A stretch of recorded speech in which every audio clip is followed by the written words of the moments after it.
everybody. How are you all doing?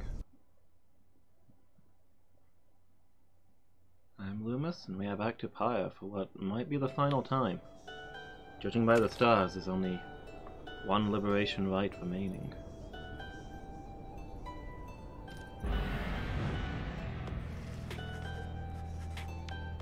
It is daybreak. We are to set forth now for the cairn of Haub, what appears to be the final time. Thereafter you shall return here for one last exile's final chance at liberty.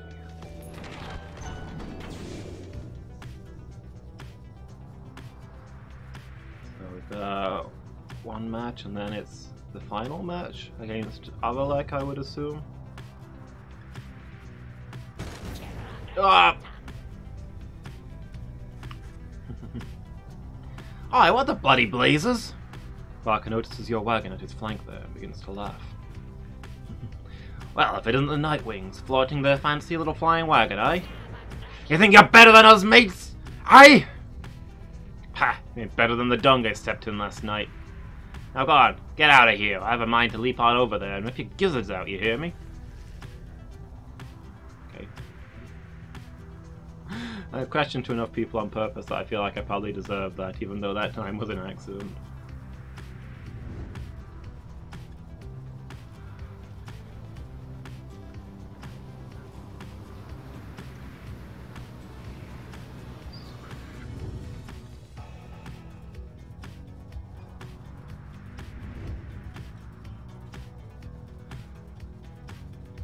All the way down here.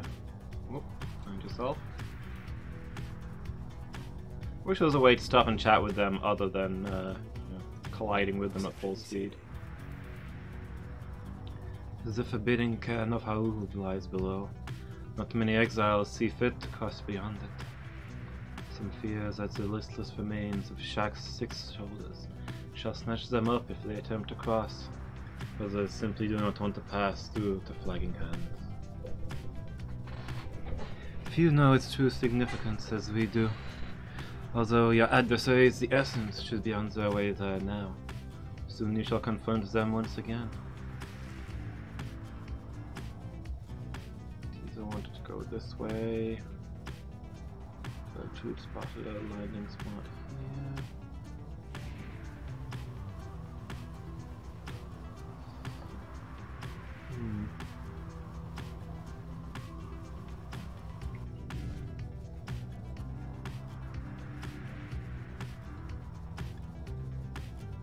I guess we'll see what Tizo wants here. I wouldn't mind some money to buy some buffs for the final rite, but I think we can probably sell most of our artifacts when we get to that, so...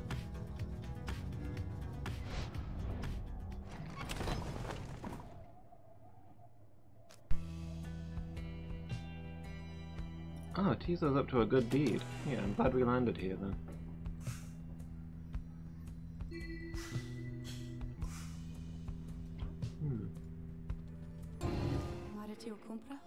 My lovely reader comes to me again. To what do I owe the pleasure?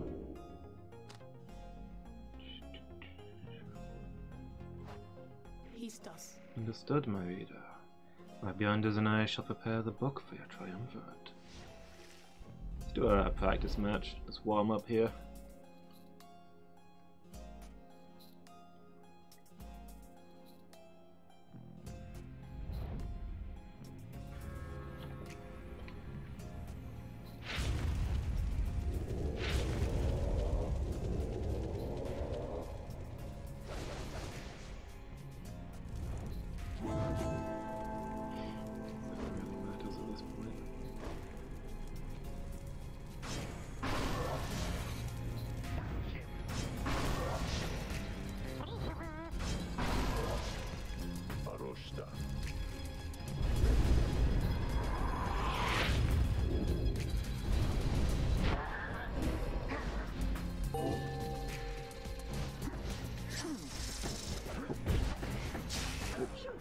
A little bit too far, if anything.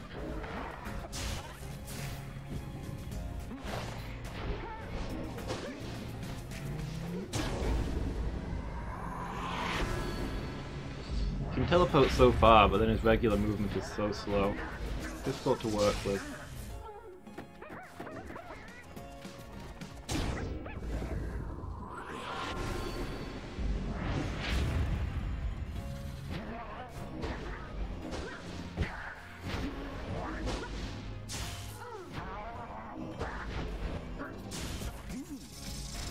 Come on then.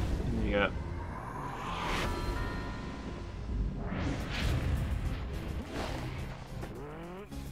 It's not quite what I meant to do. I'll take it.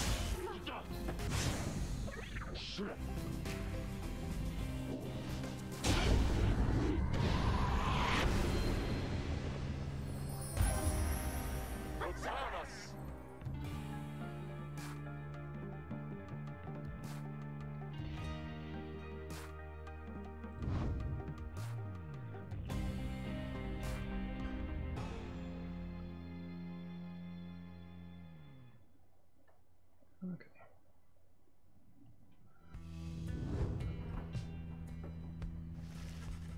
Return from your confrontation with the Beyonders. Not a moment seemed to pass since you were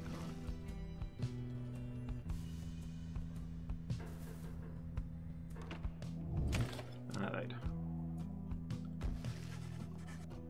Your intention is to explore the dry flats of Shunt were dashed when, on your arrival, several of the wagon's strong-willed drive imps escaped. Fortunately, their disposition toward mischief proves predictable enough, and soon all the imps are once again accounted for. However, Tizo has a nasty bite to show for it. Tizo is very angry with his fellow drive imps. You dress the minor wound, which ought to heal soon. The incident took much of your remaining time this day, and left both you and Tizo awaiting its merciful conclusion. We lost -2 quickness for the next ride.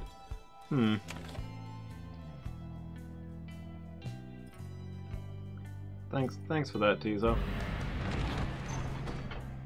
Great call there, champ. And we've got to use him for the next ride because we've only got 3 people left. Ah well. It's not like this ride really matters.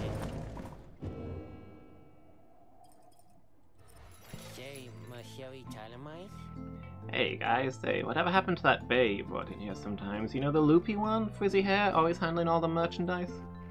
I liked her. +10.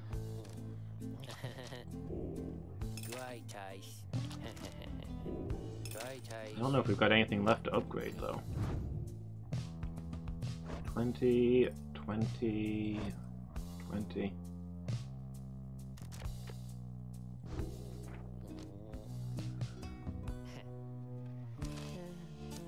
These are all temporary buffs, so we'll hold off on those.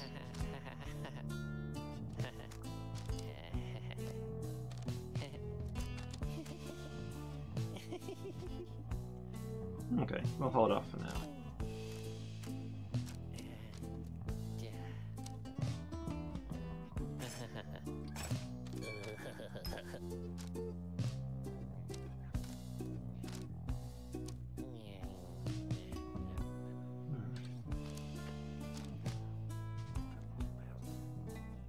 Enchanted to withstand tampering, yet tampered with.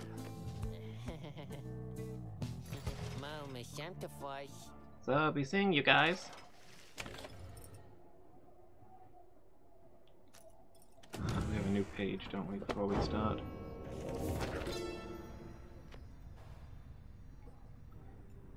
How ironic that the shattered remnants of the Bone Titan Shark's 6 shoulders, which once stood vigil over the archway into flagging hands, remain now as forbidding as when that horrid monster still possessed unnatural life. After little Haub dispatched the Bone Titan in a feat of ingenuity, Shax's pieces fell into the valley floor, forming a set of standing stones which Haub marked. Further, traces of the Titan's glacial blood coagulated into perfect frozen drops, which still shimmer in the darkness. 6 Shoulders seems to start reanimating when the stars above him dance a certain way. Paint the sigil then in the shining light. Xylobones. Would that we all could become musical instruments ere our bones are turned to dust.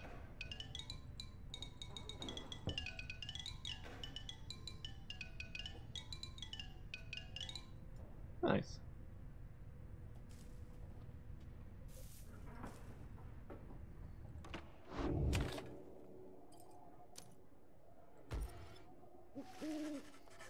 After making all the necessary preparations amid the dusty wastes of the Cairn of Haru, you and your companions await the commencement of the rites.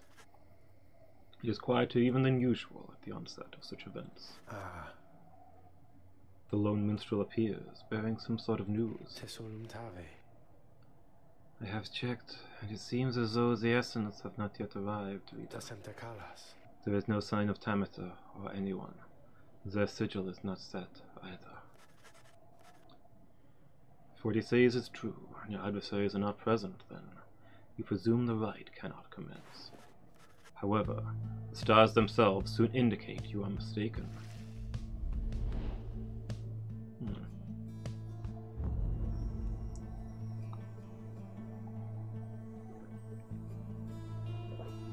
I don't think anybody's leveling up no matter how many we put on these. We'll stick with what we've got for now. Also, I don't know what's about to happen, so we'll play it safe.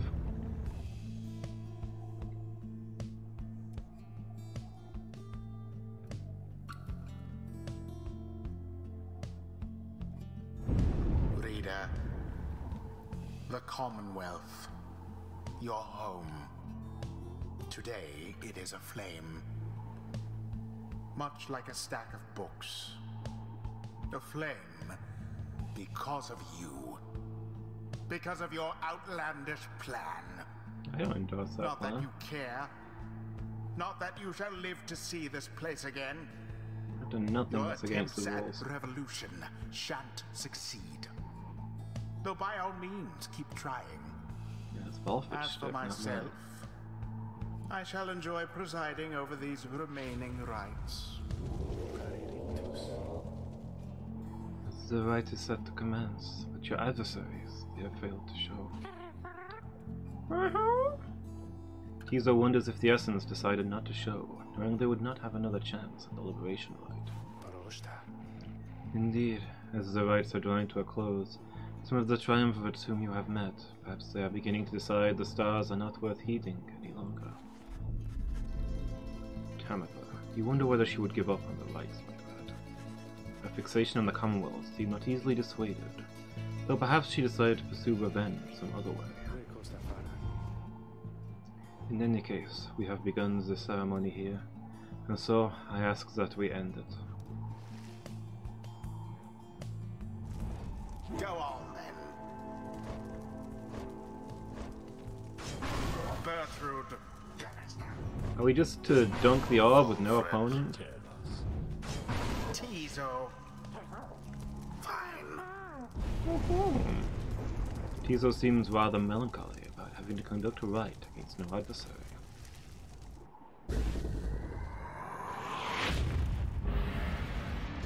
Lo, even your adversaries have abandoned you. And it is done. The Nightwings prevail by default. Not that their adversaries even care. Do we get XP for that? 'Twas time we wasted here. Though our kind, we live for very, very long. Boundless are the teachings of the scribes. Okay. We gained inspiration, but we didn't gain enlightenment.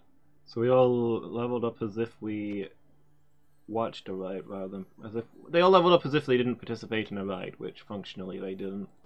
Until the next rite, if there even is to be another one.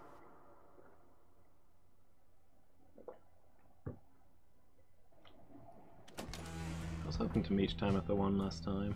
I know that Tamitha had left. No one speaks further of the Essence back at the Black Wagon. Everyone is instead preoccupied with the rite that is to come.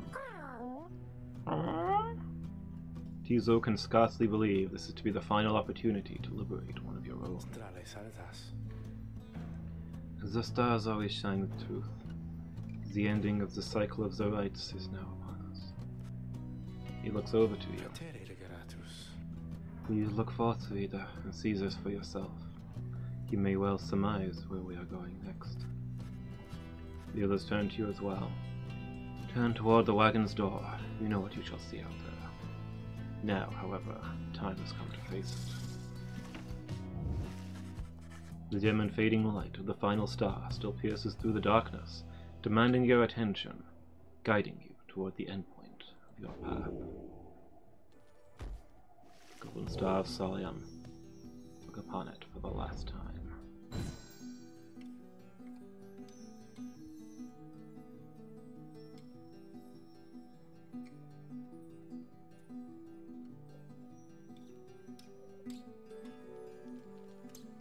Avalek is already on his way.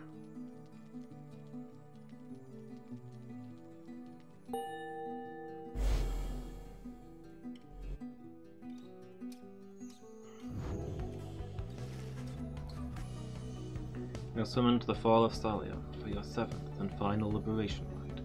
Thus shall the cycle of the rites be ended for an age. You sense that if the rites shall ever commence again, it shall not be during your lifetime, or that of any of your companions, even the longest-lived ones. The stars reveal to you one more thing. The adversary whom you face shall be Avalek. Already he has crossed Scribe's Gate and awaits your arrival. The 8 scribes created the Nightwings in their own likeness. Perhaps it is only fitting that the Nightwings should, in the end, be forced to face themselves. It is a shame that we should have to confront Avalek in the end. Our goal has never been at cross purposes. I am surprised, as this is what the scribes desire. For now, it may be best that you recover until dawn. Regain your strength as best you can for the coming trial. Rest well, reader. The group disperses as exhaustion sets in. At dawn, you fly to Mount Elodiel to make the final effort to achieve your plan and get somebody home. But who?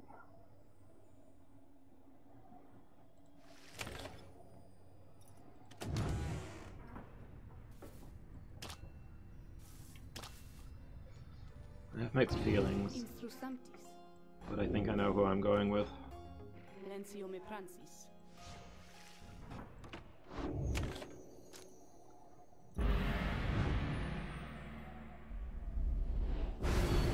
Foolish reader, your so-called friends, you are accomplice to their hateful plot. Technically, I guess. They are exploiting you. And you shall never have your freedom.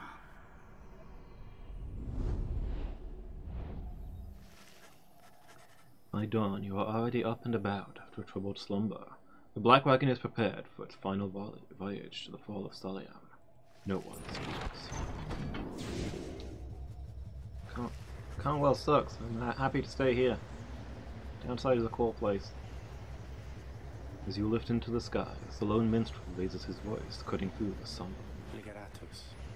Reader, a certain old ballad comes to mind just now. I think it may befit the circumstance. Perhaps it may help to pass the time along our flight. Would you mind it very much if I were to play this song for the Nightwings?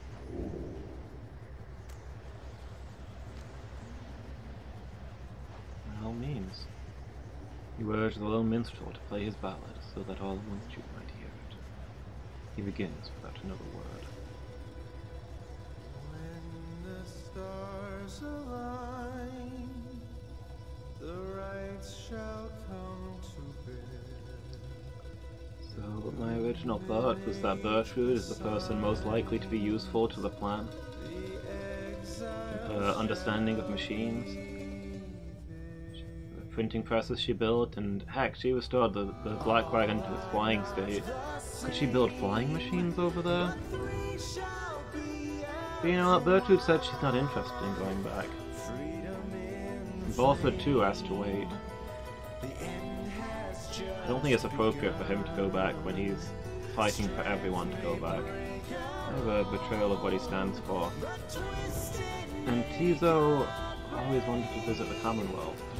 I mean, I never got into this for the plan. I got into this for helping my friends get home.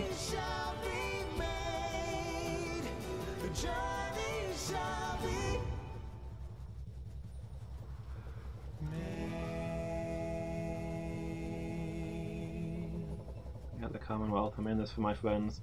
Tizo wants to go, the others don't. Tizo's going to be my pick.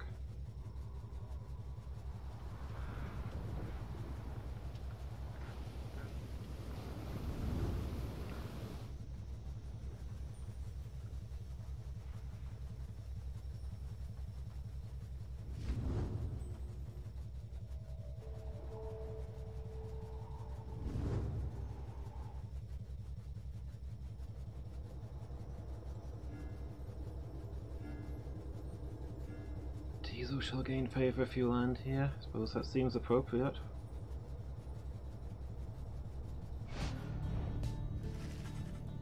Touch down amid the fading glory of Mount Elodiel to make pilgrimage to the summit for one last time.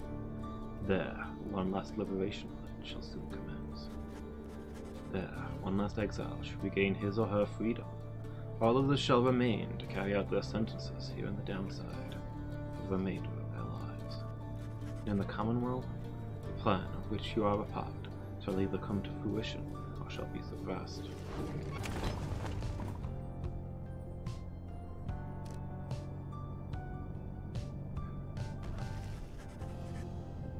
After having landed, you join Tizo on an expedition to the monument of Jamura Minimane for what is likely to be the final time.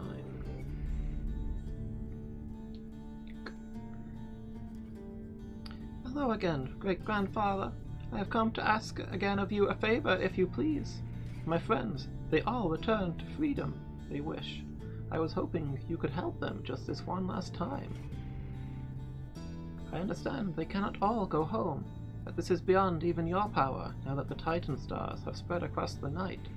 Yet by your leave, I wish to help them this last time. They are my friends. They are my friends. What else is there for me to do now, save to help them? Soon he is finished. Return to the wagon in silence, feeling as though Jamura Minimane has shown for you. At dawn, you shall begin your last ascent. For now, your vocations may occupy what little time you have to spare.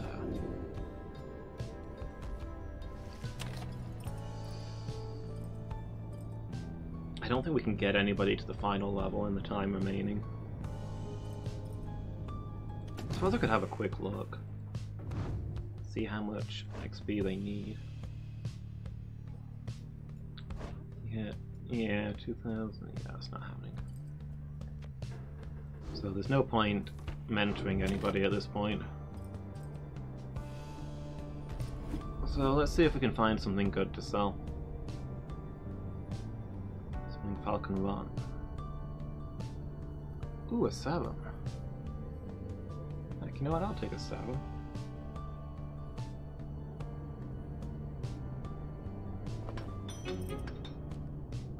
Advance +1 quickness. Oh, I was actually hoping for one of the temporary ones for the first time ever, since I think there's only one more match to go. But you know what? I'll take it.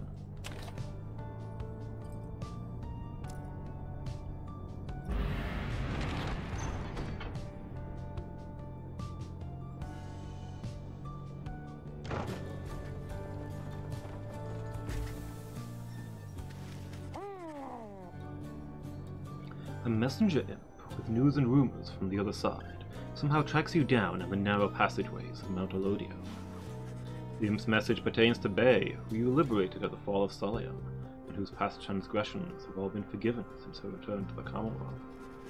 You learn that she was taken in by a well-to-do foster family, who must be given private schooling of the highest order in the Astralist tradition.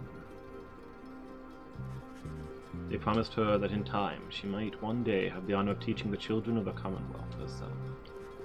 However, she soon went her own way, insisting that the 8 scribes themselves were calling her. She started wandering again, all on her own. That is, until she located Volfred's agents. Thus her wandering ceased, and the scribes and the ranks of the revolution grew stronger. They also left a simple message. Believe in the scribes! We thank the messenger imp for the report, as your companions gather to discuss.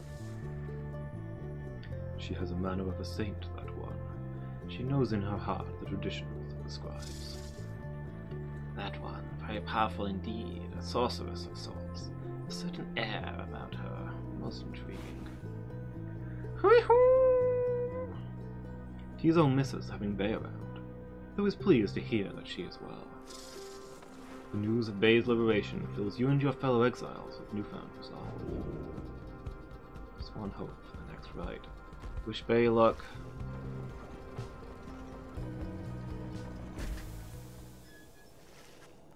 You stand before the Scribe's Gate with your companions. The Gate Guardian is there as ever, but you sense something different in her. The exiles of the Nightwings. We shall not meet again after the coming rite. Tariq and I. It shall be time we take our rest, I think. Salutiam, Ceres. Greetings, Celeste. I will tell you that the Nightwings are prepared, though this time I am uncertain any amongst us feels thus. We have a duty to uphold, Tariq. And then what, Celeste? And then nothing, not for the rights or us. Not until the dawn of a new age. Now, Nightwing, step forward. Please state your names, what it is you seek whilst crossing Scribe's Gate. One by one, your fellow exiles approach her, now with sureness in their step. We are called Big Bertrude. We seek to fulfill the plan of Sandalwood, for we are fond of him and his beliefs, and then to go about our business. My name is Valfred Sandalwood. I long as yet to see an age where freedom is one's birthright, and no longer are good people such as these forced to contend for it. Tizo believes his ancestors are watching over the Nightwings, and seeks to live up to their legacy. Finally, you step forth once more. You, a war orphan who has vowed to help their friends be free again, and who managed to come this far with this group. The Gate Guardian observes you for a moment, then motions past the archway toward the summit. The 8 scribes bid the Nightwings welcome. Go forth with glory. Except for you, Tariq. You stay right there. I thought you said... The rites are not yet ended, Tariq. He looks to her, then over to the rest of you. Pardon me, everyone. I shall be there when the stars align. The Gate Guardian and the Lone Minstrel remain together as the rest of you depart.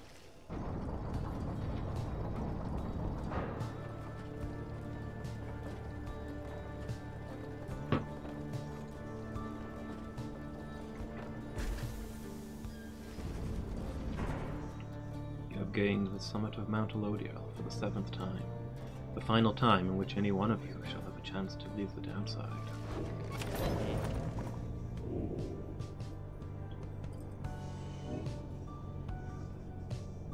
The crystal seeks me.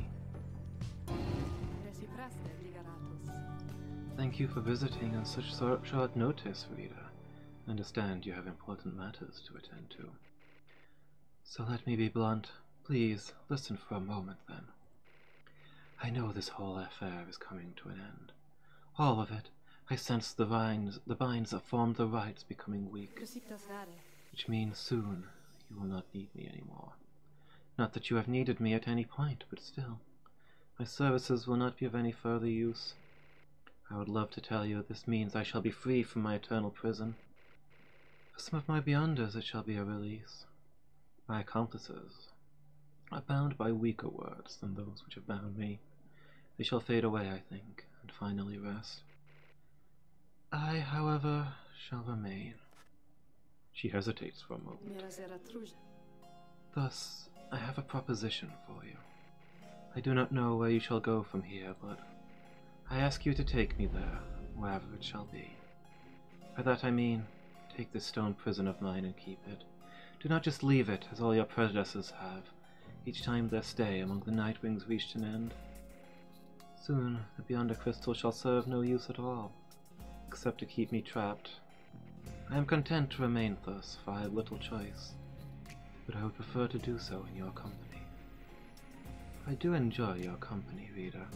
This may not be much of a compliment, but I assure you that I much prefer your company to an eternity of solitude. I have no wish to see you gain in years and to eventually decay whilst I remain unchanging. But I should rather have more years whilst having contact, even if those years are to be brief, which shall afford me many more on which I might think back upon our times.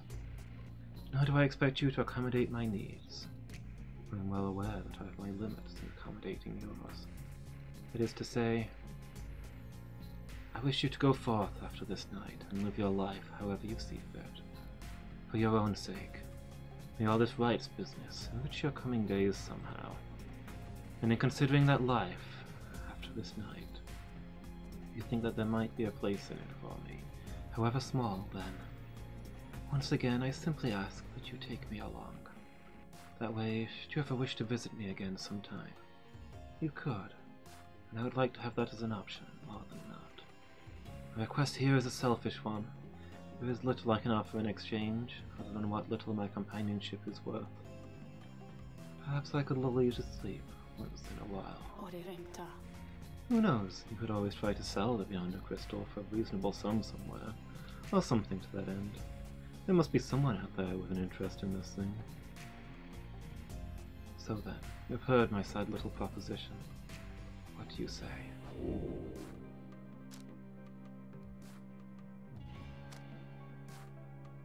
I mean, absolutely. I think getting her out to the Beyonder Crystal, however that may be accomplished, is probably my next quest. That's what we got into all this for. You grasp the Beyonder Crystal or set it in the folds of your clothing. Sandra senses this and makes a sound as though surprised. Thank you, Rita. She has a loss for a moment then. Let us go then, from this place. Go and face your last remaining adversaries. May you crush them under your heel and achieve the outcome that you seek. I believe you shall prevail. She disappears into the stone.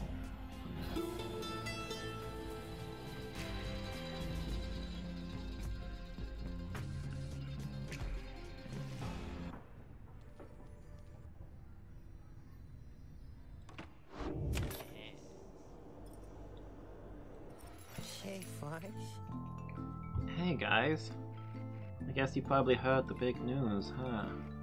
Yeah, I'm going out of business here, I guess. Just hasn't been the same, you know, what with the stars all fading out and stuff. Anyways, just wanted to say that you guys are great. I'm sure I'm gonna miss having you guys as customers and all of that. But I got some good news though, too. All my stuff is on sale now. I'll throw in a little extra there, just for you, okay? So, enjoy. And maybe I'll be seeing you guys around, okay? Henceforth, all of Falcon Run's goods are 5% off. Henceforth? That implies that we might ever see him again. Well, I mean, he said we'll see him again, but, like, in this run, I mean. Who knows?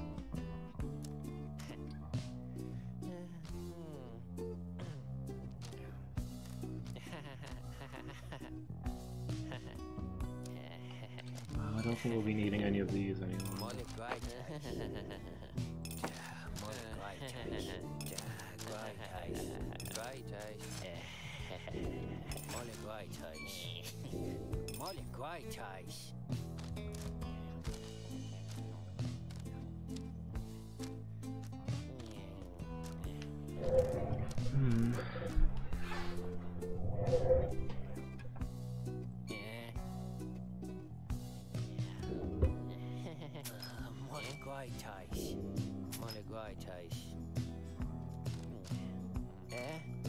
Come on, run them all over.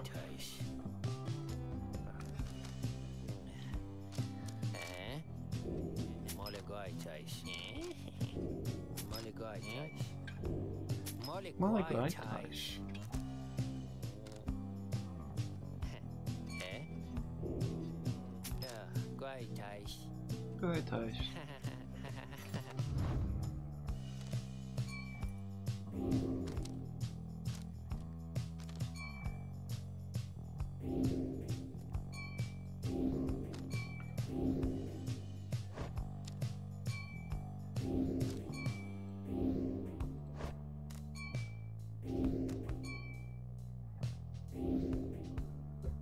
Okay.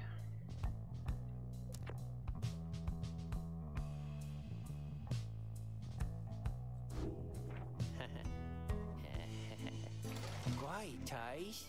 Thanks, guys. Good luck in that thing you're going to tonight. New pages. They're the last ones we'll get. Special mention must be given to the Downside's most prolific native creature, which we call the Imp. With all respect to our comrade Haub, an imp himself, possessing of extraordinary intellect. Most imps are driven by the simplest impulses. To eat, to drink, to procreate, to move, and to survive. These creatures, then, are symbols of this place. They are far more resilient than they seem. Though wild by their nature, they, like all of us, can learn. Haub insists that imps are willing to be put to work. Like other aspects of the Downside, they wish more than to exist with purpose.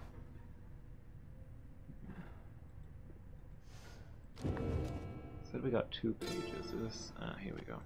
I think this is a new one. Survival often is conflated with the physical.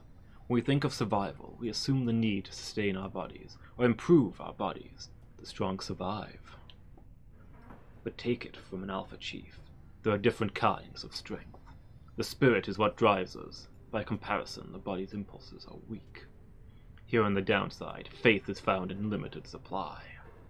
Trinkets and mere baubles that would barely fetch a price in our homeland, here are talismans. Seek talismans that mean something to you. Hold on to one that you hold dear. It shall reward you with reminders of your faith, your power, your potential.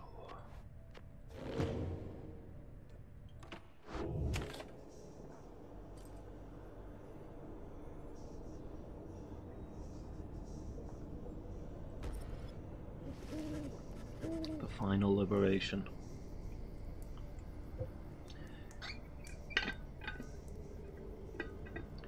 You have gained the summit of Mount Elodio for the 7th time.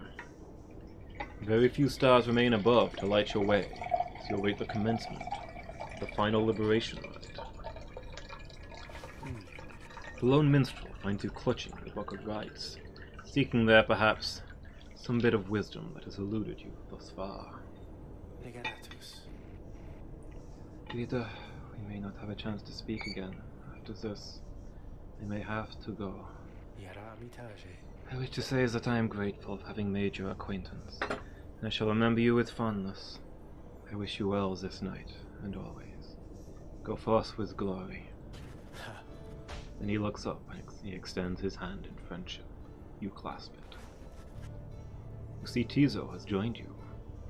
All of your companions are there with him, in fact. Tizo wants you to know he has the utmost faith in you.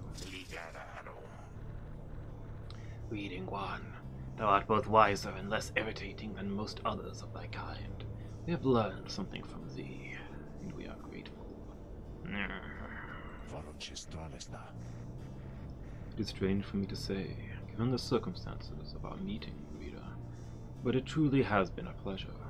Onward now, let us achieve our plan. You look upon your fellow exiles, your companions with whom you have withstood the Downside, and with whom you shall now conduct this final rite.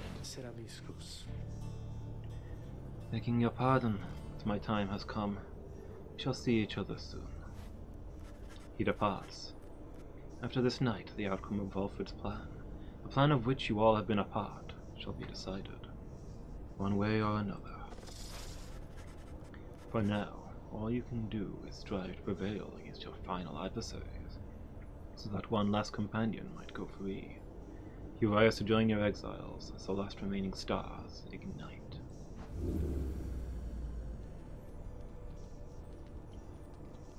The final liberation rite of this age shall now commence.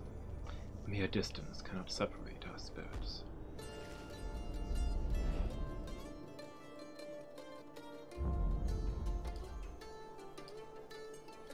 Would be a bold move to take some Titan stars for this one of all things.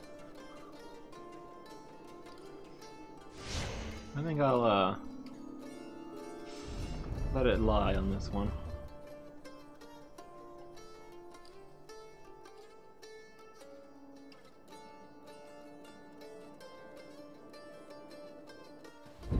Look for one last time upon the fall of Solium, dear reader.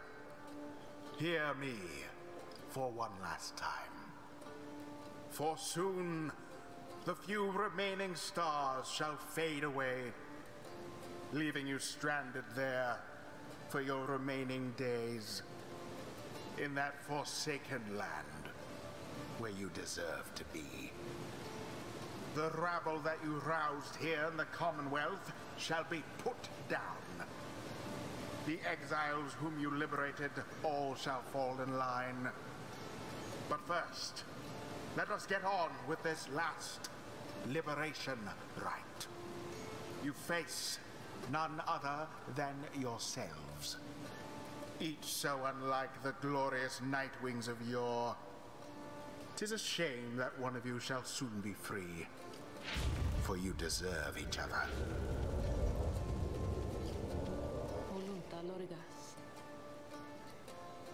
The pyres burn, and each of the time for it is present and prepared.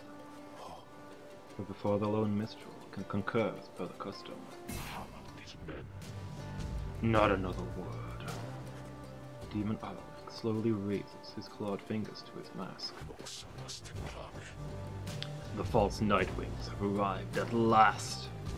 Long have I awaited this. My freedom once was stolen from me. Then I was cheated of it here on this mountain top.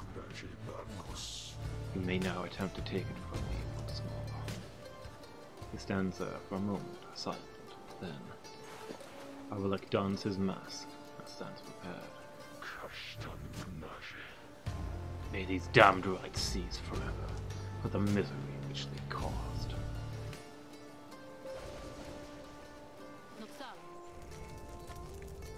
Nightwings, we shall not meet again after tonight, but the cycle of the rites is all but ended. Thus I would have your decision. On whose behalf shall you conduct this final liberation rite? The one whom you anoint, or else the exile Aralek, shall be returned. Godspeed, reader. You know what is at stake better than I. I have utmost faith in you, to make the best decision and conduct this rite with glory. Nightwings, the star's remaining light grows dim. Your decision, please.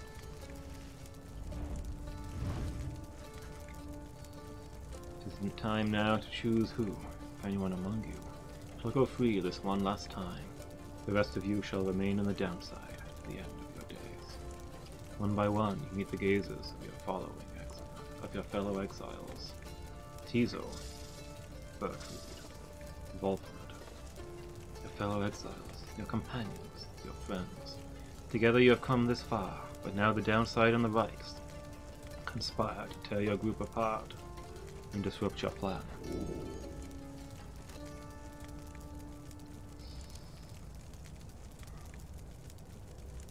Yeah, I know what I'm doing. With but a glance, you reassure your fellow exiles that you know what to do. One final opportunity for salvation. Too bad for the rest of you.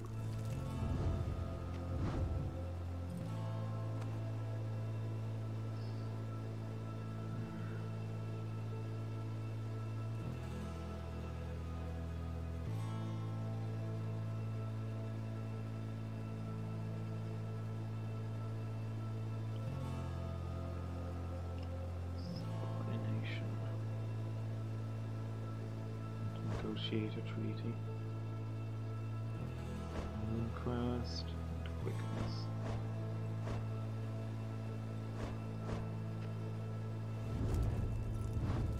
Yeah. Tizo's guided the Nightwings all this time as the leader of the Imps. It's only fair that in the Nightwing's final ride,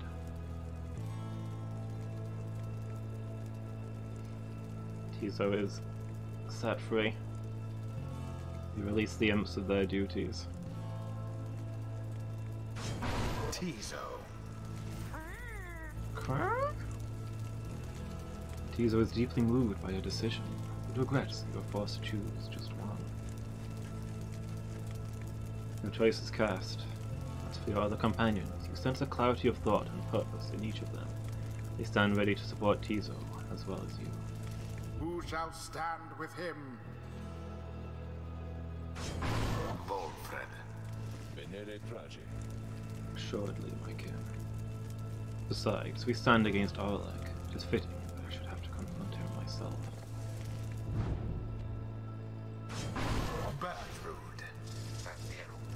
Thy will is ours, reading one. Let the remaining stars shed their last light upon our ceremony here. Those are to be my adversaries, then. And who is it, I wonder, who asserts their will over that group? You sense Arlek searching for you almost, reaching out to you. You, the shadow of the false Nightwings. They are nothing to me, but you who would relinquish your own liberty for the sake of them. Strange. It is fitting, then, that I should have to face one such as you. And Arlek stands at the ready, signaling for his two allies to do the same. By the light of the dawn, the cycle of the rites shall cease. Let's see if we can finish this ordeal before that time. Hey, Badger. Yeah, this is the last match. And then the stars go out and the light cease once and for all. This is the end. How are you doing, Badger? You alright? The sky above begins to shudder. The final liberation fight is about to commence. Tariq! I am prepared, Celeste. Then let our song this evening shake the stars themselves. Okay. You're resting up for your busy evening. Hi, Celeste. Let us make sure of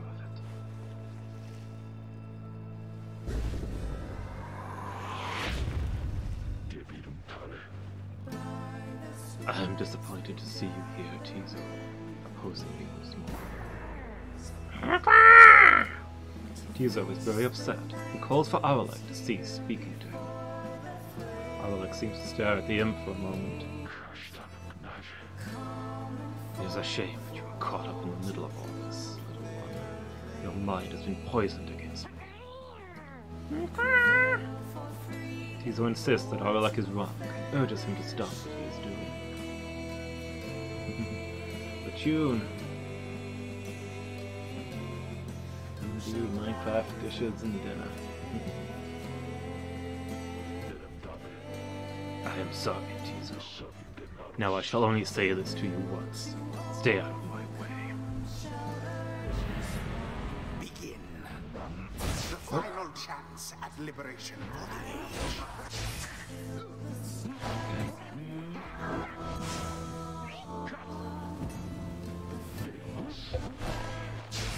Oh, close.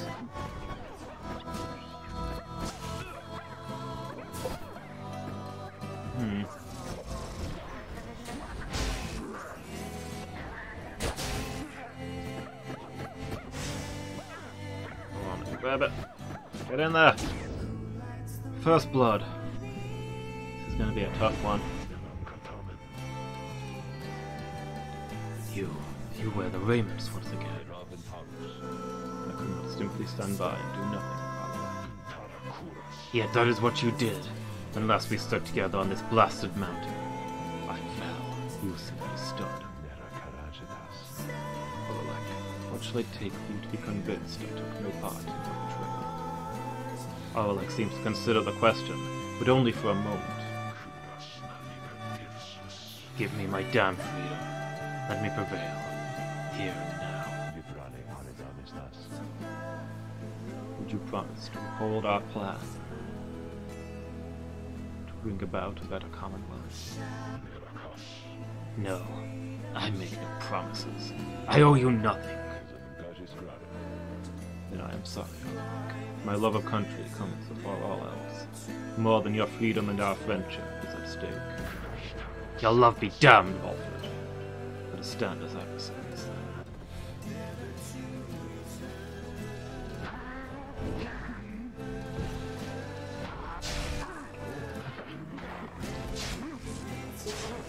Whoops.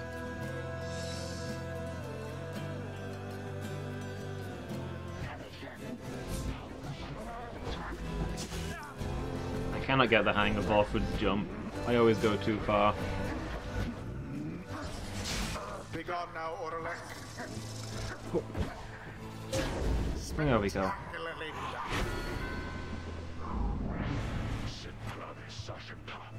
The sky rains ash. Soon shall your pyres all mingle with them. Just then, the skies above begin to rain down fire. The final throes of the cycle of the rise, and thus the ending of the age.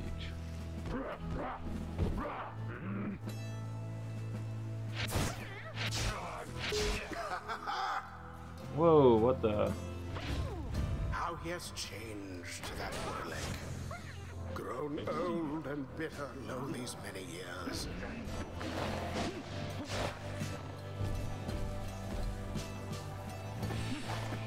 Come on. Now you Oh don't. well.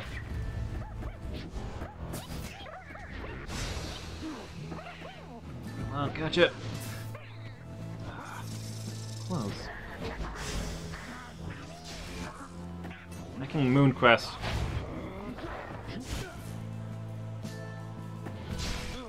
Caught out.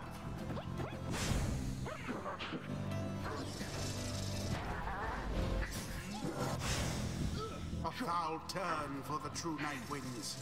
Come on. How utterly brazen.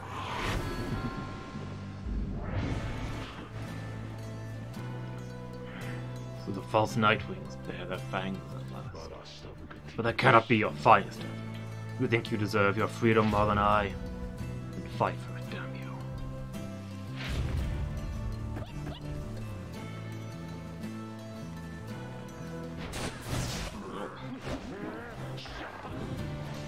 Quite foul for the Nightwings.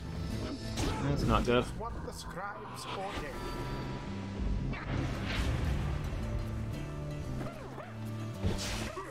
Orlek was struck. Okay. Splendid.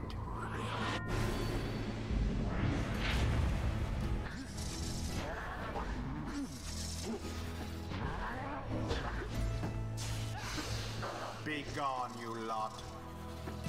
Come on, jump. Ah, I didn't get my stamina back in time.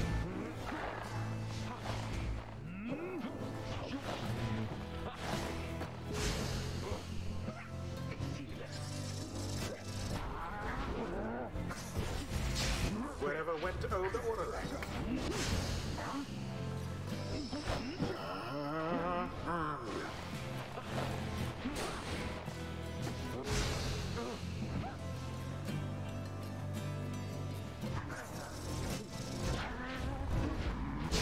Now take it.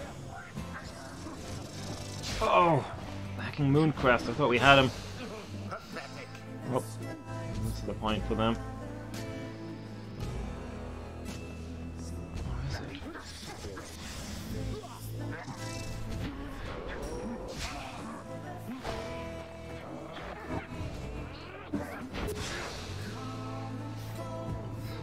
It's a really dirty trick they keep pulling.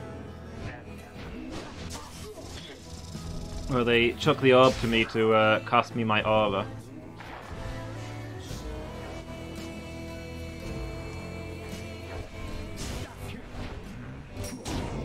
Catch it! Ah.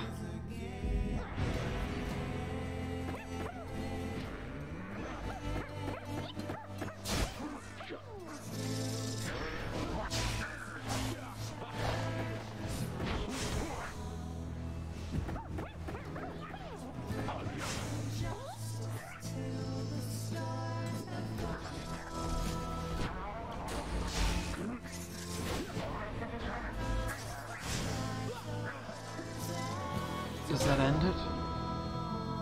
One more. Arlek stands, breathing heavily. He looks back on the thin lick of flame at his smoldering pyre, before turning his attention back to the triumphant.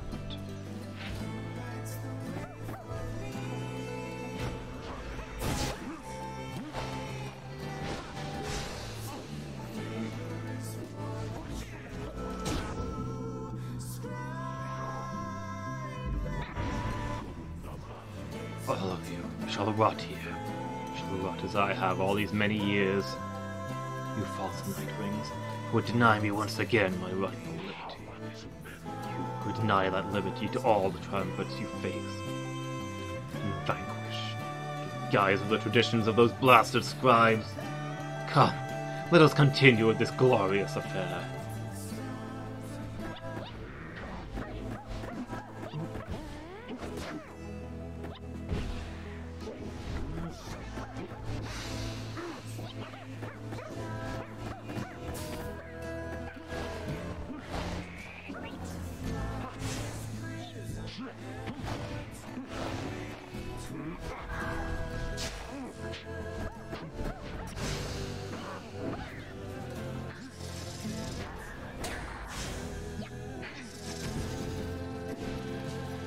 Come on, dunk it! There it is, at last.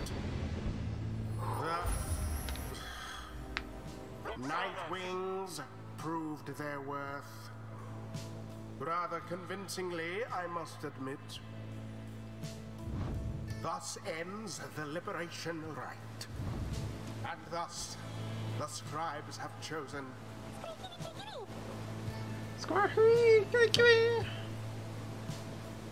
Tizo is lavishing a great deal of generous praise on you for having prevailed. You look upon Tizo, for what you expect shall be the last time you see each other. Any moment now, the Shimmer Pool shall engulf him. Any moment now, he shall return to glory and join with Balfred's agents in the Commonwealth to help achieve the plan. Any moment now, the cycle of the rite shall end, until at least the dawn of a new age. Any moment now. And thus, the scribes have chosen. And thus, the scribes have chosen. And thus, the scribes have chosen. No. Nightwings. Reader. What have you done?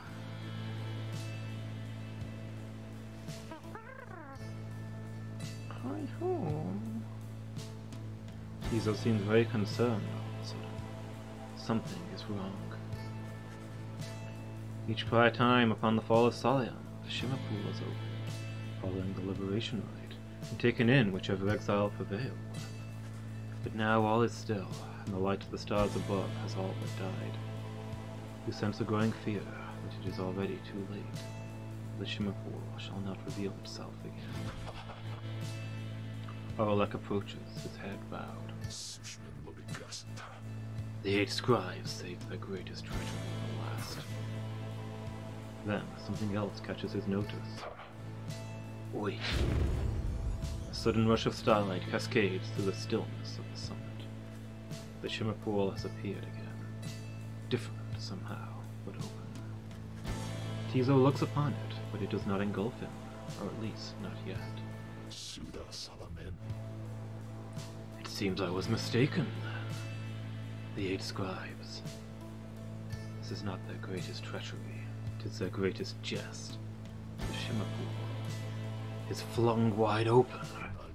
It seems that all are worthy now of freedom. Arlek strides towards the Shimmer Pool, but... Halt, Arlek. Arlek glances over at the lone minstrel, almost in surprise.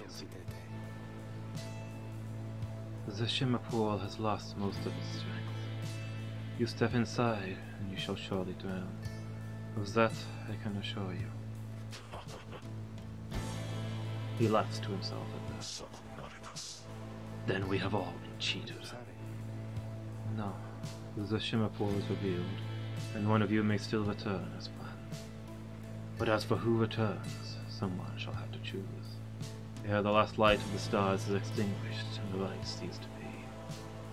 This is the final trial of the scribes. The final trial of the scribes. Then our confrontation. The liberation rite. It all was meaningless? No. The victor of the confrontation is to be the one to make the choice among those closest to the scribes. Either the anointed, or they who anointed them. Tizo thinks this means either he can go to the Commonwealth, or you can. Aye, it shall be either you, Zorida, or... It shall be either or.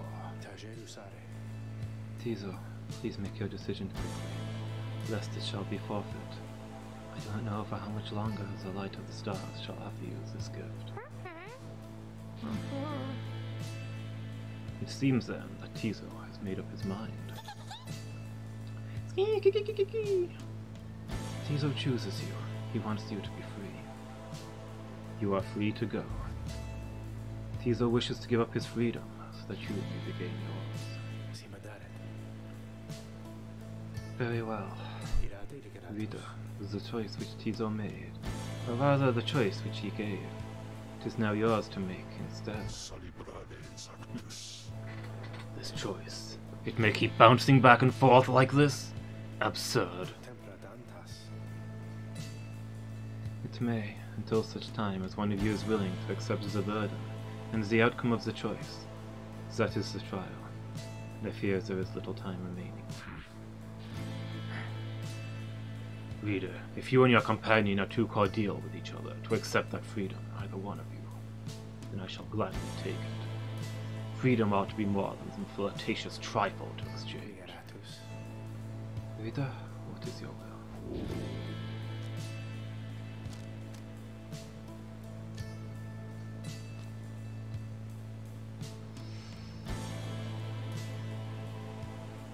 If I return to the Commonwealth, it's only going to be when the plan succeeds and the Commonwealth is changed.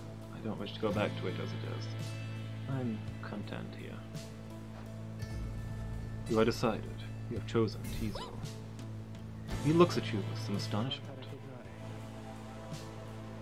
Tizo, sir, do you accept Zorida's choice, or shall you make another? Tizo makes it very clear he accepts. With your blessings, of course. Then it is done. You see a look of genuine surprise flash across Tizo's face, and then... he is gone. You gave a chance at freedom, so that Tizo may yet have his. May he return in glory. This is what we got into this for. Even distance shall not separate our spirits. Godspeed, Tizo. By the scribes. No stars remain aloft. The cycle of the rites. It is finished. The Commonwealth. What shall become of it? What shall become of us? Nightwings. The opportunity to gain your freedom from the downside. Was it not enough?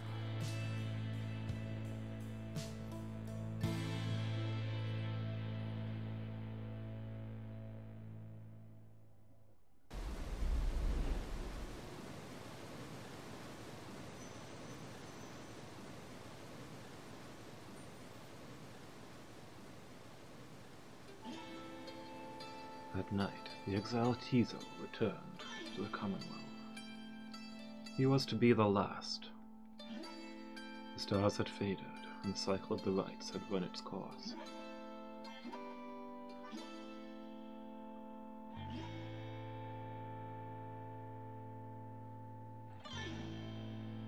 He found the Commonwealth in great upheaval. Spurred by the efforts of 6 liberated exiles, Balford Sandalwood's revolutionary plan had incited the masses. These exiles in the starless sky portended the return of the scribes.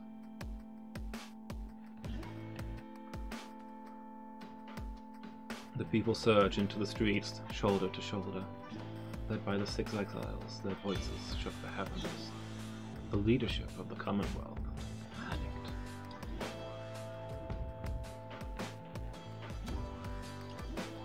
No blood was shed that night, and by dawn it was over. The leaders of the Commonwealth had cast themselves back into exile, or joined in its new cause. Thus, in its 838th year, the Commonwealth had fallen. The new Sarian Union declared its sovereignty in the next year. Among the changes the leaders ushered in, they vowed never to cast their people into exile, and they abolished the old Commonwealth decree forbidding literacy. Today we still remember all of this. We remember the exiles of the downside, whose deeds led to the dawning of our age, whether they returned or not.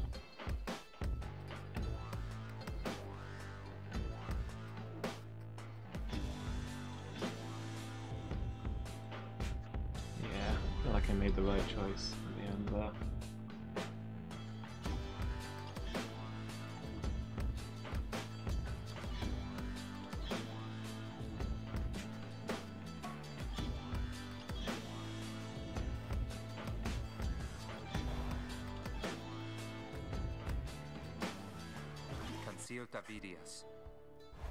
After his liberation, Hedwin was instrumental in the events leading to the fall of the Commonwealth and was vital to the outcome of the plan.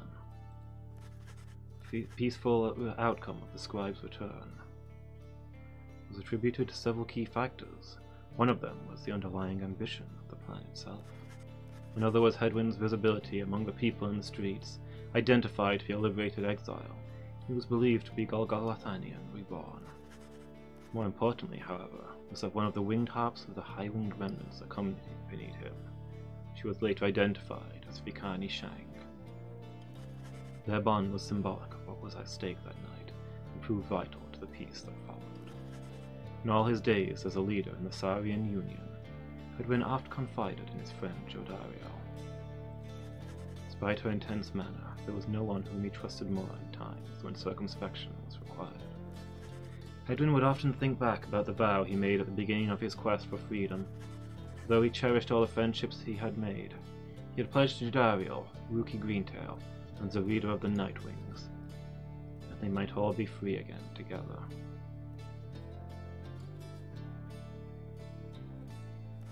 He had broken that vow, but in the end not all of them were able to return. A terrible guilt had over this darkened his mood for a time. However, the others whom he still knew lifted his spirits, much like he had often lifted theirs. All of the Nightwings knew the stakes. While the others who stood with the Nightwings were not all able to remain in contact with us, Hedwin thought of them often, and so in turn did they oft think of him.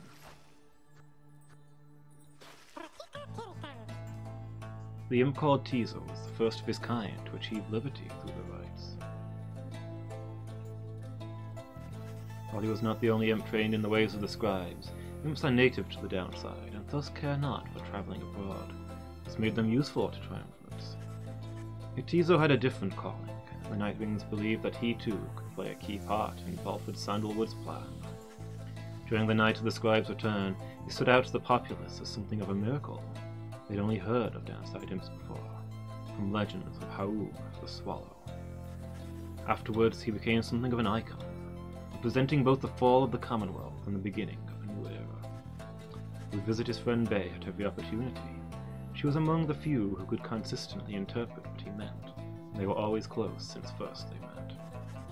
Balford Sandalwood would sometimes send him little gifts all the way from the downside. Despite the insurmountable distance between them, their friendship proved more than resilient. Tizo often missed his interactions with the leader of the Nightwings. He had quickly built up quite a rapport back in the downside, and Tizo would often express wistful gratitude for all his time conducting the rites alongside the Nightwings, who made such sacrifices for him. Other than that, Tizo was diligent about his new role as something of a living artifact, and helped interpret for the messenger imps that relayed news to and from the downside. Despite having gained significant celebrity, he never let it go to his head, although he did take full advantage of his access to the Soviet Union's fishing industry.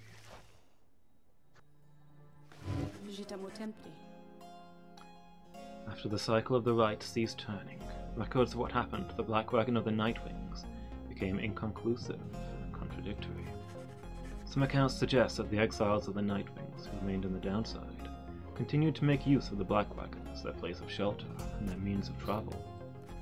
However, there is no record of what happened to the wagon's contents, such as the Book of Rites or the Beyond Crystal, said to be haunted by the apparition Sandra, the Unseeing. One possibility is that, when the lone minstrel took his leave, he took the Beyond Crystal with him, for he was thus obliged. By this line of reasoning, however, the Black Wagon itself should have been taken also. Others remained skeptical that the Beyond Crystal ever existed, or rather, that the visions it granted were anything other than the result of an active imagination or thievery. Bark dwellers of the southern box offer still another explanation, for they are familiar with finding enchantments. If there existed such an object, which the Sisters of the Arch had been expelled for more than 800 years, then the enchantment could have expired along with the light of the stars. What this would have meant for Sandra and the Beyonders is difficult to say for certain, other than it may have meant that they were finally released. Nevertheless, the fates of Sandra and the Beyond Crystal remain unknown. But those exiles of the Nightwings who claimed to have seen this apparition all spoke of her with degrees of reverence, but perhaps a little fear.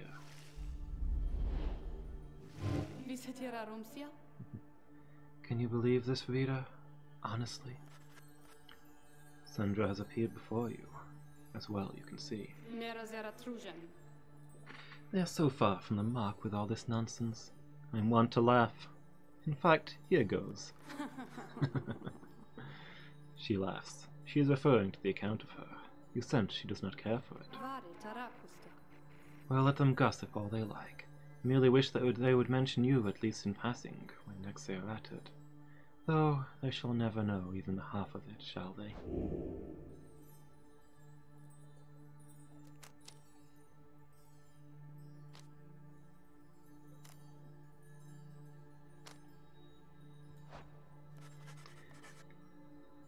You indicate to Sandra that the real truth of what happened between you would, perhaps, make too lavicious a tale to be told in such a format.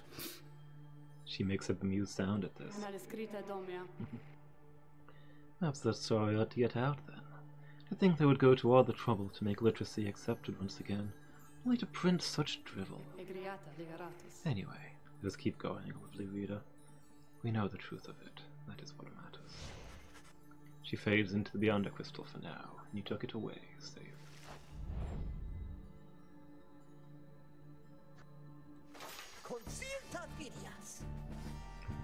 When the worm Gilman returned to the Commonwealth, he believed that he had regained something even more important than his freedom. His honor. Gilman relinquished his knighthood and declined an opportunity to serve as captain on the Bloodwater. He was not interested in fighting any longer. It is as is sometimes the case with those such as he. A circumstance soon came about in which there became a need for him to once again make use of his military training. Thankfully, however, the scribe's return ended peaceably. Gilman was on edge throughout that night, expecting violence to erupt at any moment. The moment never came.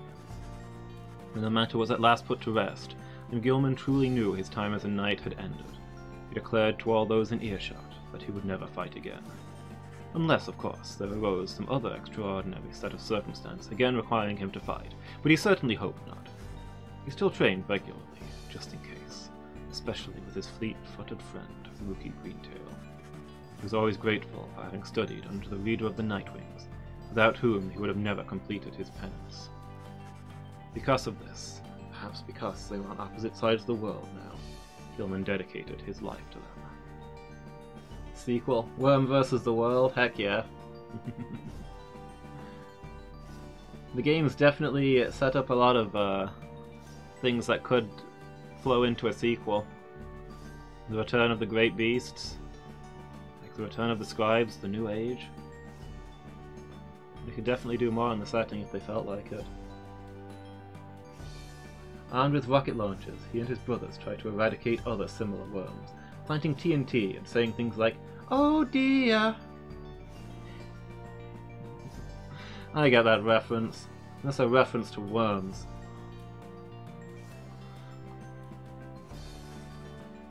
By that point, he had long forgotten about his days under the leadership of Sir Deluge, his former commander. Breaking free of his abusive leadership was the first step toward gaining a bit of self-respect. Gilman never did return to his homeland of the Sea Dominion. He was content to lead a monastic life on a small residence in the hills. It was just high up enough to make him keep striving to conquer his fear of heights. Other than that, an intense daily training regimen and the occasional visit from an old companion was more than enough to keep him optimistic and engaged. He knew by then that honor was not something to be won, but a contract with oneself to be renewed each day.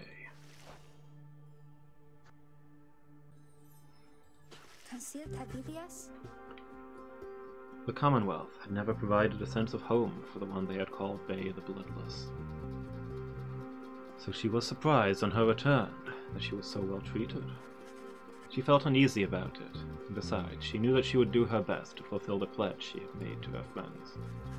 Even she could never have expected the impact she would have on the events that followed, which gave rise to our Savian Union.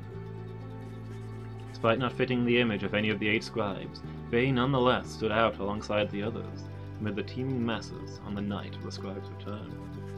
She spoke of the scribes with such conviction and sincerity that the crowd was very moved. After the fall of the Commonwealth, there was a renewed interest in the legend of the 8 scribes, and many new interpretations of their histories and teachings. Bay found herself at the center of all this. Her way of speaking continued to compel a growing audience. She swayed many people from their astralist beliefs. Soon the 8th Word, a theocratic sect believing that the 8 scribes were more than mortal and their words divine, which had lost favor with the people during the reign of the Commonwealth, sought her out and asked her formally to join, and she did right away. Among her friends, she always remained close with Tizo, who, more so than anyone, could always make her laugh. She cited her relationship with Jodariel as the single most important in her life. Jodariel would always provide for her a circumspect perspective and the wisdom of experience. Bay was always devoted to her faith, and more so to her friends. Many people in the Savian Union cited that her gentle manner and unwavering conviction helped them brave the changing times with courage and with grace.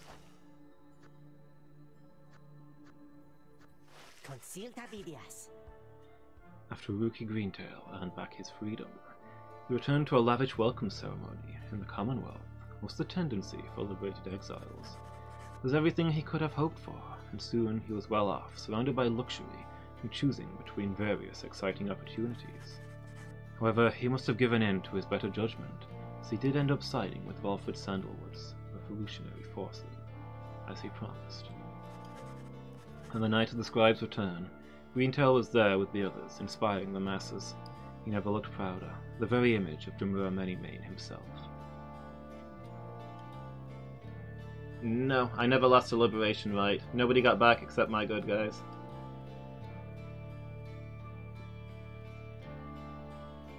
It went about as smoothly as could be hoped. Heck, I think I only lost 1 match at all, when I was goofing around with money-making items instead of trying to win.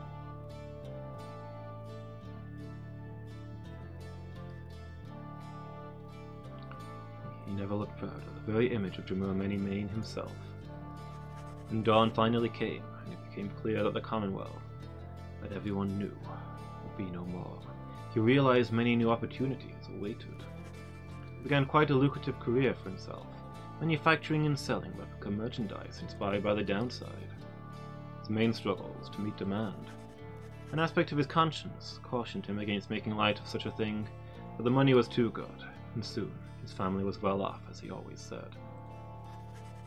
One of his orders of business was to seek out one of his old companions, Hamatha Thane, to whom he took a liking during their quest for freedom.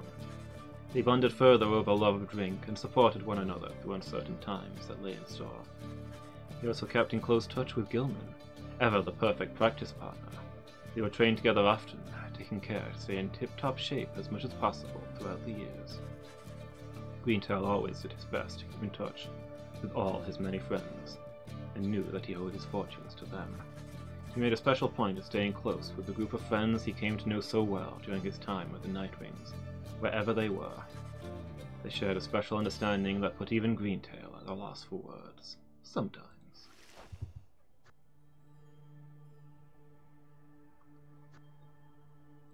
Consulta videos.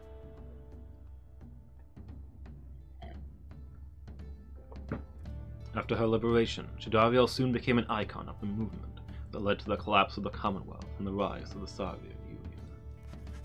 Her horns and stern countenance inspired the people to believe that she was Solium Mur reborn. She became a great, if reluctant, leader.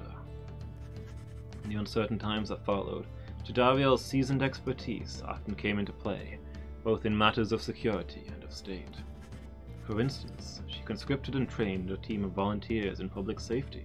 The community did not know what to make of such a cordial bunch at first, but soon came to value their service. They have stood for the people ever since, and we celebrate their founding day each year.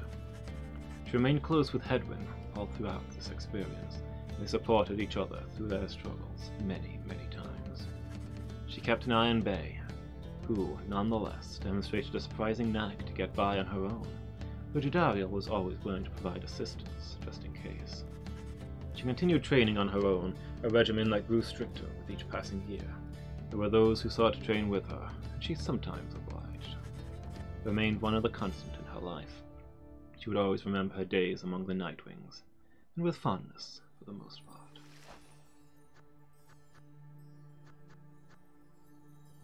Consulta videos. After regaining her freedom, Hamitha Thane found herself in a difficult position.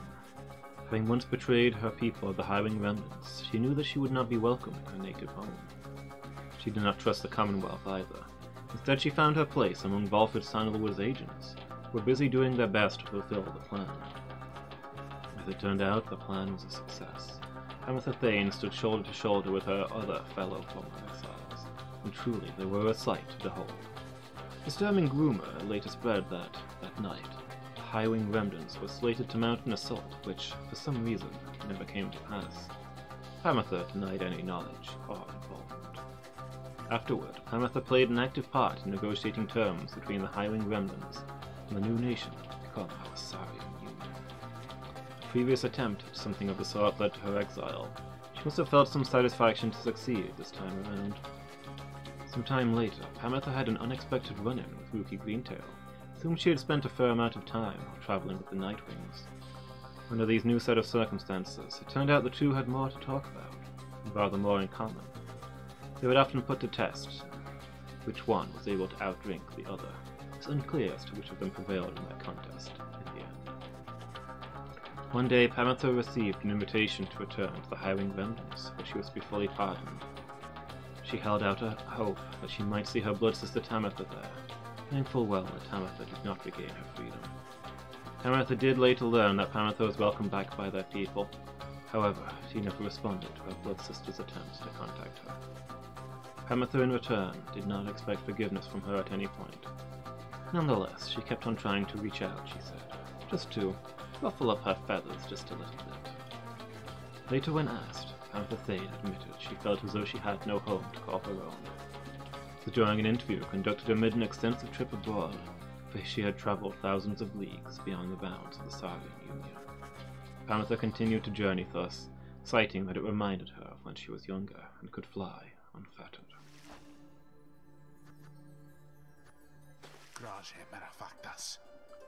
After the final liberation rite, Lendl refused to believe that the rites had truly ended. He would sit through night after consecutive nights staring into the blackness of the sky, awaiting any kind of sign that he might gain another chance at freedom. No such sign ever came. His fellow accusers started to express concern for him. Survival had become their top priority once liberty had slipped from their grasp. But Lendl dismissed them as weak fools. He insisted rather forcefully that any evening now the stars would shine for him again, and mark the way toward his inevitable freedom. He was, of course, mistaken. The others in his triumvirate were left with little choice but to abandon him. After that, the exile known as Lendl the Liar was never seen again. However, there have since been sightings of a bedraggled demon who wanders the downside, and bears Lendel's cruel countenance, suggesting he yet lives.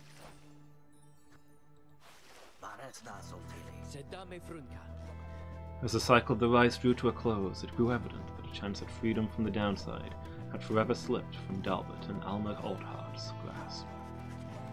Thus they and the exiles of the Fate returned to Jomura Valley. There they struggled to get by, as exiles of the downside tend to do. Sometime after the rites had ended, the Oldharts at last heard the news that the Commonwealth had fallen. It was well after the fact, of course, but it brought old Dalbert great joy. Despite his forthright manner, he had no love for the nation that cast him down, along with his son. Dalbert Oldhart passed peacefully in his sleep before the next new moon. In his final days, he implored his son to undertake a pilgrimage to the scribes. Alma never shared his father's view of the scribes, but respected Dalbert's wishes, and so, after a period of mourning, Alma began a new journey. And a day went by that Alma Oldhart did not think about his father, give thanks to him, and speak to him at morning and night. Would that the stars yet shone, for surely Dalbert's would be there among them, smiling down at his son, and watching over him and his kin.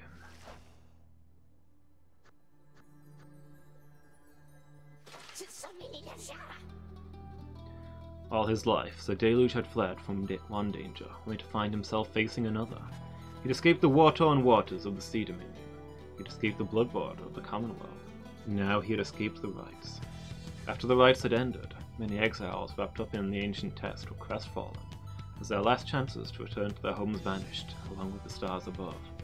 But Deluge did not mind, for this outcome meant that, at last, there was no burden of responsibility weighing down on him. While most of his fellow exiles of the Pyre yet longed for the waters of the Sea Dominion, driven as ever by their impulses towards conflict, Deluge settled down. With him remained one of his companions, one Lady Seagrass, who had taken a liking to him, for some reason. Reportedly, they disappeared into the waters of the Worm Gulf, which may begin to explain the significant increase in worm population observed in the vicinity.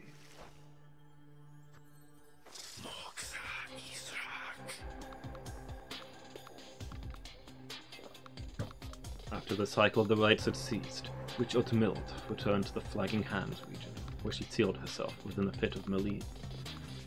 There, even her fellow exiles who had withdrawn allegedly grew unnerved after a time, and left her to her vile work. Some time later, the pit of Melee erupted into flame. So intense was the conflagration that it could be seen all the way from Jomura Valley. Arson was suspected, but the cause was never verified, and many bog dwellers in the region were forced to flee. A tempest blowing from the north finally quenched the flames. When at last the ashes settled and the grounds had cooled, the site of the fire was scarred beyond recognition. No trace of Witch Utmild could be found. As for the contents of the pit of Melee, which noticeably included a profane object thought to be the remains of Islak, all of it was gone as well.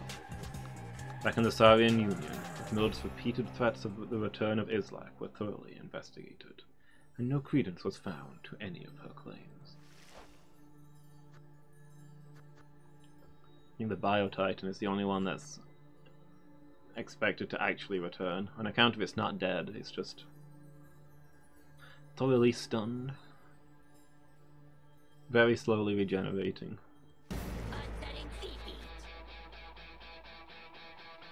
Barker Ashpaws never had much interest in returning to the Commonwealth, for he always found its bylaws to be stifling, so when the rites ended, he did not care at first. He soon grew very bored. The rites had given his life a certain sense of structure he had always needed. He missed the raw anticipation of it all. He decided to continue conducting the rites for the thrill of it. He bent some of the rules and replaced some of the objects, but it was close enough. His packmates, the dissidents, proved more than happy to participate, and thus they ran against each other, back in Jomura Valley. Gradually, other exiles familiar with the rites, as well as those who had not heard of it at all, started to take an interest. They ended up giving Barker Ashpaws some healthy competition. His old feud with Rookie Greentail ceased meaning anything to him, and he forgot all about it amid his new pursuits. Ultimately, even Barker Ashpaws, who had led such a directionless existence to that point, found something of a calling through the rites. Whether he took the rites less seriously than any other exile of the time, or more, was oft debated by those who watched him work.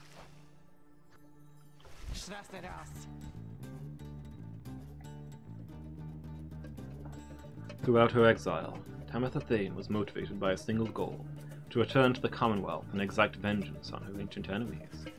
When she realized the rites had ended, and that she would never see her mountain home again, she nonetheless remained determined to aid her people however possible. She had gathered certain information pertaining to the intentions of the Nightwings, but formed a pact to regroup on the other side after their liberation. Other such reports exposed certain weaknesses in the Commonwealth defenses, and revealed to the Highwing remnants the opportunity for a risky, but potentially impactful strike. As Tamitha could not participate in the assault, she learned what happened well after the outcome. On that night, known as the Scribe's Return, the Commonwealth had fallen. The Highwing remnants thus prevailed at last, without even having to fight. Soon after the fall of the Commonwealth, Tamitha learned her blood sister Pamitha was an accessory to the successful outcome. Tamitha was very skeptical of this, but as similar reports kept mounting, she soon accepted the prevailing opinion, however grudgingly. Once a messenger imp arrived, bearing some sort of message, seemingly from Pamitha. However, Tamitha turned it away. She would not give in to an impulse to forgive. Knowing that the conflict on the other side had ended, Tamitha retreated to the crags of Black Basin and grew ever more distant. Those closest to her surmised that her inability to reconcile with her blood sister was at the heart of this, though for her part, Tamitha never once admitted to any such weakness. More spectacular. When Manly Tinderstaff realized the rites had ended, that he could no longer return to the Commonwealth with his ancient means, he was outraged. He cursed the scribe, spewing forth such a slew of blasphemy as to be very unbecoming of one of his high status and bearing. When at last he calmed himself, he focused all his energies in attempting to find another means of homecoming. He maintained regular contact with his wealthy family on the other side via messenger and used their vast resources to explore other means of escape. He tried using an elaborate pulley system. He attempted to retrofit a flying black wagon with superior propulsion. Tried an imp raft, a hot air balloon, even prayer. Nothing worked. There was only one way to escape the downside, and now it was gone. Tinderstaff bankrupted his family in these vain attempts. At last, such was his shame, that he retreated to the teeming woods of Black Basin, to Cinderwood. There he yet wallows, complaining to his comrades of the chastity who still put up with him, either about his own misfortune, or the latest news from the other side.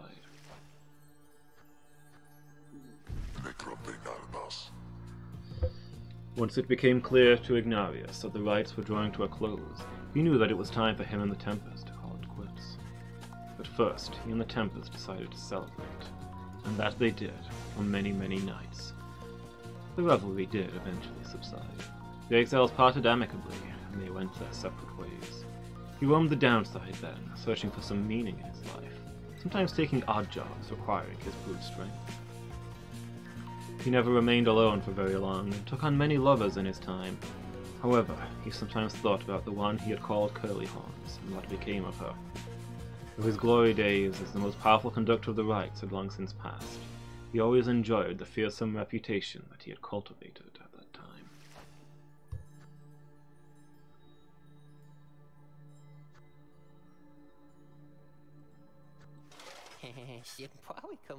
With the rites drawing to a close, the Slug Market's revenues fell precipitously, and Falcon Run was forced to liquidate his assets and close up shop.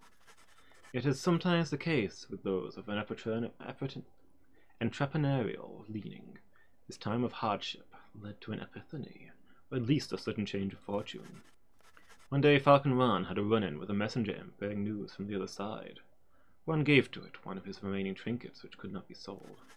The following week, the messenger imp returned to him, bearing a tidy sum of wealth in newly minted coinage from the Saurian Union.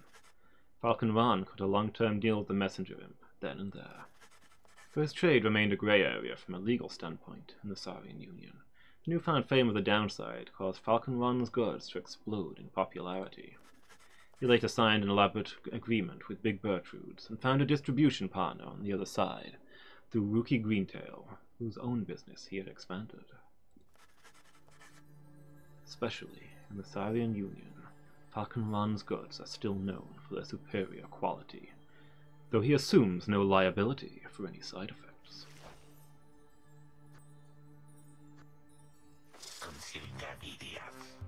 Several exiles of the Nightwings cared more for the plan of Sandalwood than to return home from the downside. The crone called Big Bertrude was a prime example. She had found a suitable environment to live, within the dismal region known as Flagging Hands. There, she had built up a thriving place of business known to many exiles in the land. The rites having ended, she returned to her own preoccupations, working away almost as though nothing had happened. When one gets to be more than 400 years of age, perhaps then even monumental events such as the culmination of the rites or the collapse of the Commonwealth are seen as trifling matters. Much of her effort was doubtless due to the influence of Sandalwood, someone whom she had admired now for decades. He had made it clear that he could not requite her feelings for him, for what could have been a hurtful dismissal led only to a deeper understanding between them. By and large, Bertrude kept focused on her work. Whether casting small enchantments or imbuing talismans, the work brought her a sense of purpose, she would say. In the Commonwealth, such services were strictly forbidden, but in the downside, there was a real need for simple luxuries, which the competing slug market could not always provide. Thus did Big Bertrude continue to live up to her name, and the tales of her days with the Nightwings made her much more of a living legend.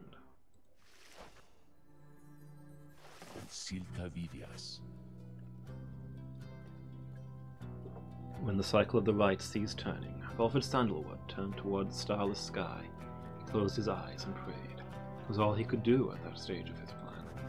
He aspired to assemble with liberated exiles, representing each of the 8 largest ethnic groups comprising the population of the Commonwealth. They would stand together as a vision of the 8 scribes' return, inspiring the masses to embrace an older set of values. From before, the Commonwealth had tightened its grip. The rites ending sooner than expected, the ideal scenario became impossible. Sandalwood's own freedom, for instance, was now forfeit. Yet the plan did have contingencies. Fortunately, most of those contingencies did not prove necessary.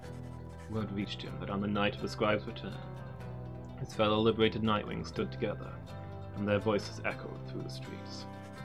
These former exiles, who would have disappeared into the ranks of the Commonwealth's own leadership, now stood united with his people, who poured from their homes in solidarity. It was imperative to Sandalwood that this stand against the Commonwealth be peaceful in its nature. An overwhelming show of popular support would be more than enough. Ensuring this was his priority, and in the end the result was self-evident. The plan's goal had been achieved. Sandalwood kept busy after that, as much as possible, providing counsel from afar to those who would be at the forefront of the birth of the Saurian Union. Of course, being stranded in the downside meant there was only so much he could do. Resting assured that the future of the nation was in capable hands, he turned his attention to the remaining exiles of the downside. They might never again return to that new nation, but at least they could experience its triumphs and struggles in some precarious way. So he took to his old work, writing and printing. As literacy began to spread again throughout the Saurian Union, so too did exiles of the downside take to it. For his part, Sandalwood helped to teach as many as he could. More than that, he provided the material to read, a semi-annual report about the latest events both in the Saurian Union and the downside. This periodical gave many exiles something to look forward to. He welcomed the company of the leader of the Nightwings at every opportunity. He counted them a trusted friend and a keen editor. As Belford Sandalwood gained more fame throughout this land for all his sacrifices and his contributions, it is said that he remained steadfast about 2 things. The first was that the cause itself ought to remain in focus. The freedom that the people had achieved was a gift to be cherished, instead of values that needed to be nurtured. The second point he made was that he himself had little to do with the outcome. He would often praise the exiles of the Nightwings who had stood with him, each in turn by name. He never forgot any of them. One day, to commemorate his birthday, the people of the Saurian Union unveiled a monument, depicting him and the Nightwings as imagined in their prime. While Sandalwood did not learn of it until much later, it is said that he was moved to tears then by the gesture. It has since ensured that those of us with memories more fallible than that of Sandalwood likewise remember the achievements of his fellow former exiles and our cause.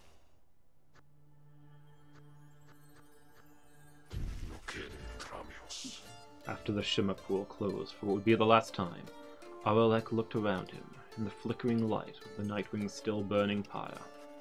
He then turned to the fall of Solium and looked up at the black, starless sky. He cursed the 8 scribes then, one after the other. After that he strode forward, towards the waters coursing from the side of Mount Elodiel, and without hesitating he cast himself down. Aurelek's body was never recovered. The drop from Mount Elodiel does not appear survivable, but Aurelek did survive it once. That time, however, he was filled with fury. Such was the betrayal he had suffered when his fellow exile claimed his rightful freedom. This time, Aurelek was filled with nothingness. He chose to leave the downside in the one way he still knew he could. The other Nightwings who were witness to this never forgot what they saw.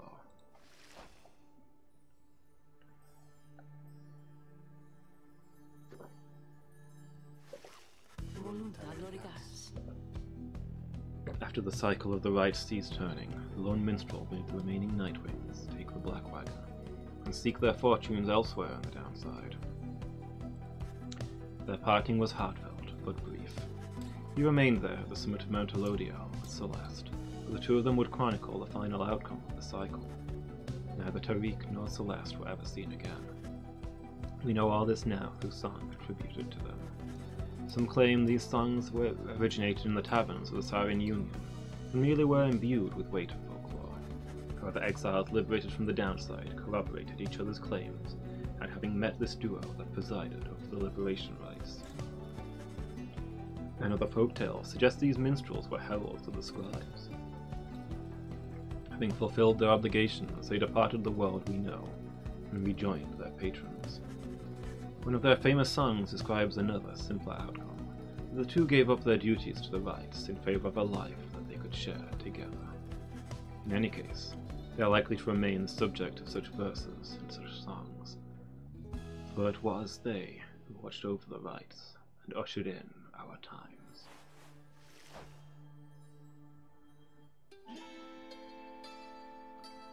There is one more account which warrants mention.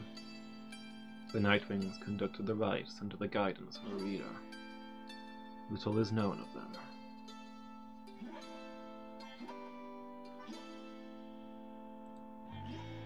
However, some accounts of them begin to paint a picture.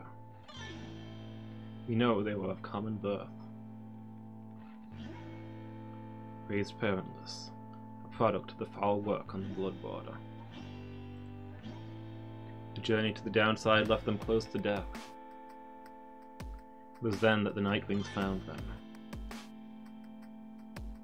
They brought them from the brink, they showed them the path.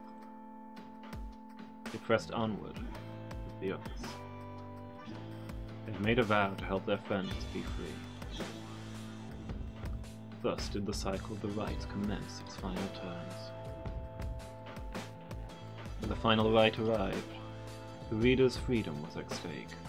In the end, however, they remained in exile. From that point on, accounts of them diverge. It is said that the voice which troubled them they never heard again.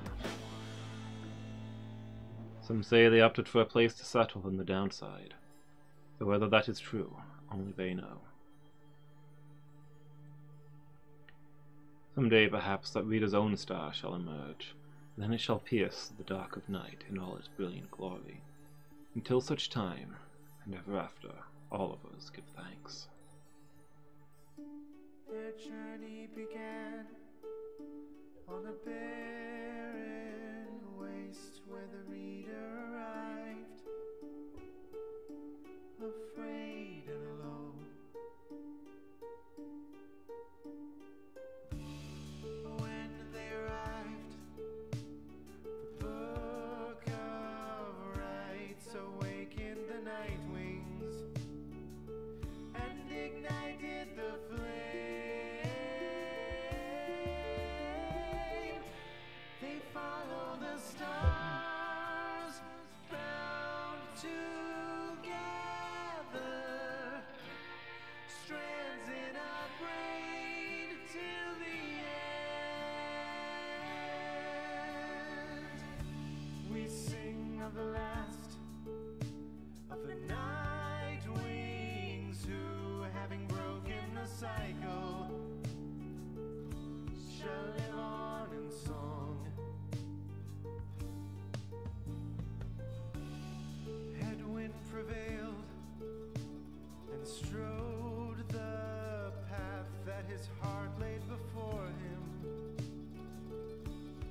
has found his way home.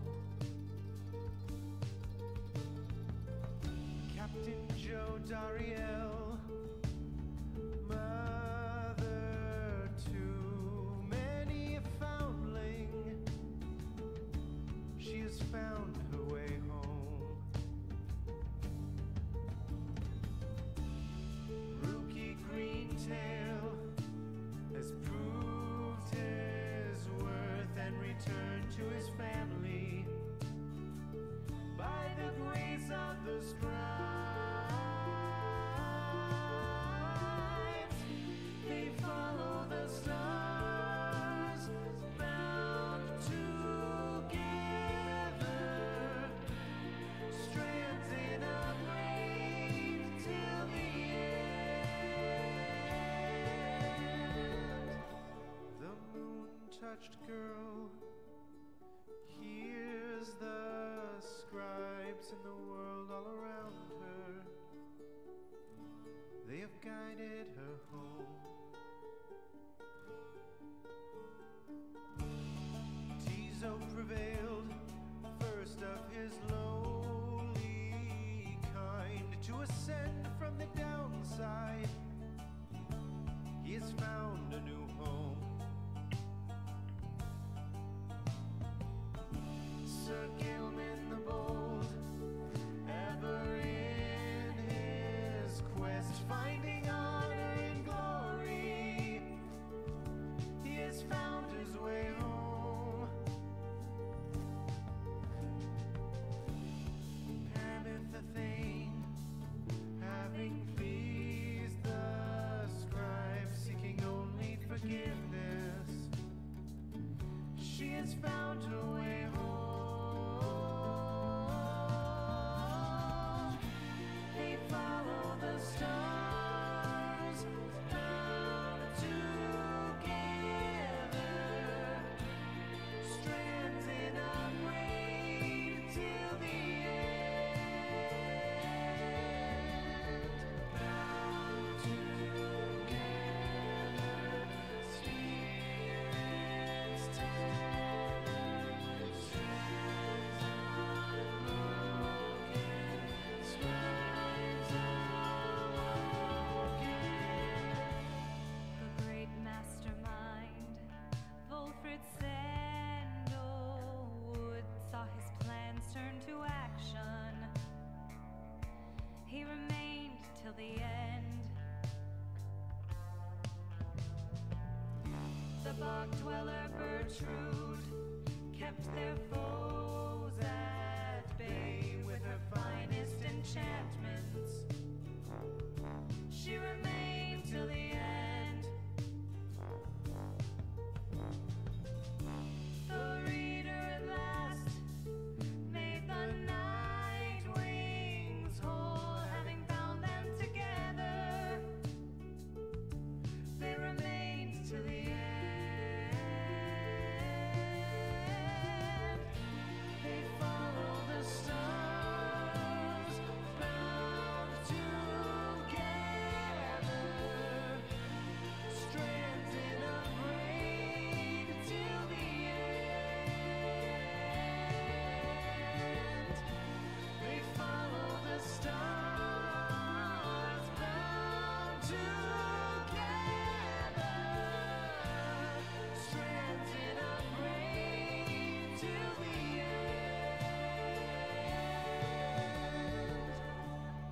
Now at the end, as we bid farewell and return to the stars, we shall find our way home.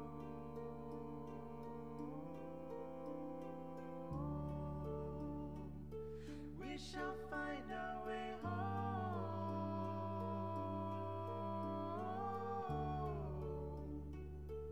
We shall find our way home.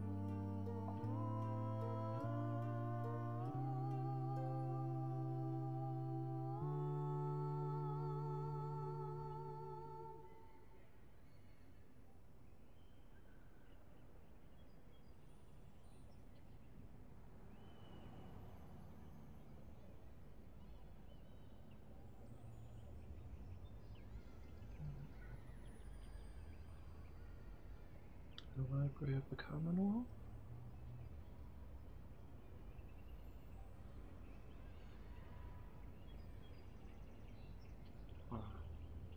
The Library of the Union, more likely.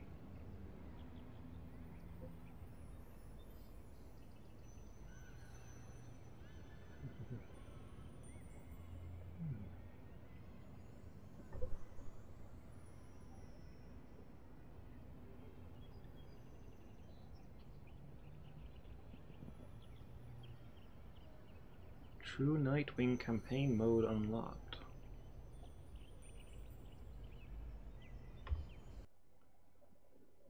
Wait, is this a second story or is this like a hard mode?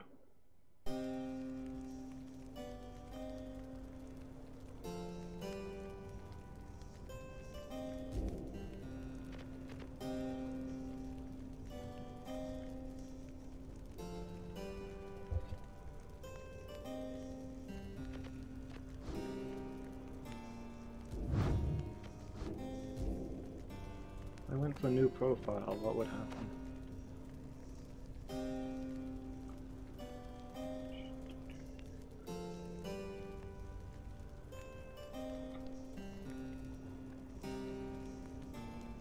Ah, okay, so this is maximum difficulty.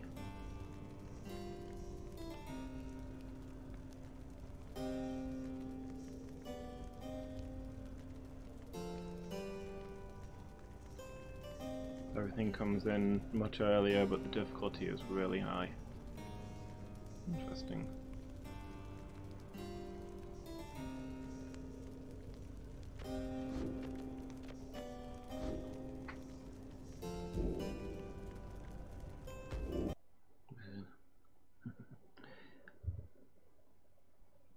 Can't talk that game up enough. I really enjoyed that. I'd be sad that it's done. We did have a poll running for the next game. So let's have a look. Let's tally up the postal votes. Okay, I think that's the highest we've ever had for a vote. But yeah, and the next game is going to be Binding of Isaac. At 7 votes. Will be the game that we'll start next Wednesday. That's going to be it from me for now. I'll be back later this evening in about 2.5 hours when we'll be doing Minecraft Monday. Till then, I need to eat and see to the animals. Thank you all for watching, everybody. It's been good. Hope to see you all next time.